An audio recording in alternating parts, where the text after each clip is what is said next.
இப்போ தான் நான் கல்கி படம் பார்த்துட்டு வரேன். என்னை பொறுத்தவரையிலும் நான் அதில் வந்து ஒரு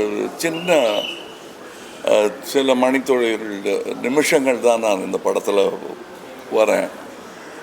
எனக்கு இனி வேலை தொடங்கிறது வந்து பார்ட் 2ல் தான். அதனால் நான் கிட்டத்தட்ட ரசிகர்கள் பார்க்குற மாதிரி தான் நானும் இதை பார்த்தேன், வியந்து பார்க்குறேன். உலக என்டர்டெயின்மெண்ட் அதை நோக்கி இந்திய சினிமா நகர்ந்து கொண்டிருக்கிறது என்பதற்கான பல அடையாளங்கள் சமீப காலங்களாக வந்து கொண்டிருக்கின்றன. அவற்றில் ஒன்று நாக் அஸ்வின் அவர்களின் கல்கி என்று நான் நினைக்கிறேன். ஏன்னா நம்மளுடைய ஆயுதங்கள் ரொம்ப கையால் செய்த ஆயுதங்களாக இருந்தாலும் அதோடைய வலிமை உலகம் பூரா பேசப்படும் என்பதற்கு அடையாளமாக சயின்ஸ் ஃபிக்ஷன், மித்தாலஜி எல்லாத்தையும் கலந்து எந்த அளவுக்கு அது எம்பாரஸ்மெண்ட் இல்லாமல், மத சார்பும் ரொம்ப இல்லாமல் அதை ரொம்ப கிளவராக பண்ணியிருக்காங்க. நான் வந்து மித்தாலஜி படங்களில் நடித்தது கிடையாது. நான் மனிதர்களோட வாழ்பவன். அதனால் இருந்தாலும் ஒரு சுவாரஸ்யமான கதையை இவர் சொல்லியிருக்கிறார். கதை சொல்லிகள் என்று வரும்போது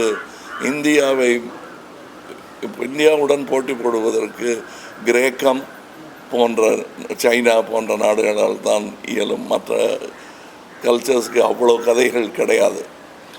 அந்த கதைகளிலிருந்து செலக்ட் பண்ணி செதுக்கி எடுத்து ஒரு ஜனரஞ்சகமான படத்தை உருவாக்கி இருக்கிறார்.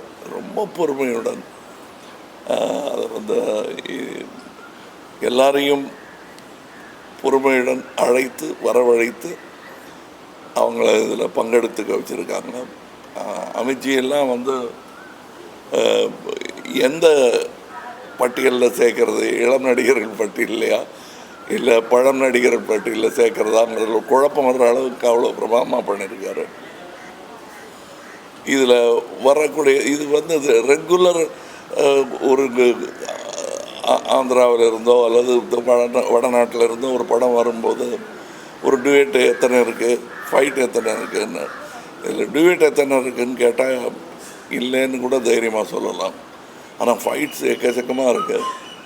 இது குழந்தைகளை எண்ணி எடுக்கப்பட்ட படம் மாதிரி தான் எனக்கு தெரியுது. நீங்கள் என்ன தாடியில் கொஞ்சம் வெள்ளை தெரியுது, நீங்கள் குழந்தைகள் படத்தை ரசிக்கிறீங்கன்னா எல்லாருக்குள்ளேயும் குழந்தை இருக்கிறது என்பதை நினைவுபடுத்தும் ஒரு படம். இது ரெகுலராக வர்ற பாட்டுகள் அந்த மாதிரியெல்லாம் பண்ணாமல் வித்தியாசமாக ஆனால் ஜனரஞ்சகமாக செய்திருக்கும் ஒரு முயற்சி.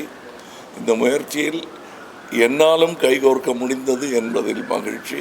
இனியும் இந்த கூட்டு முயற்சி தொடரும் என்பது தான் எனக்கு மனதில் சந்தோஷமாக இருக்கிறது.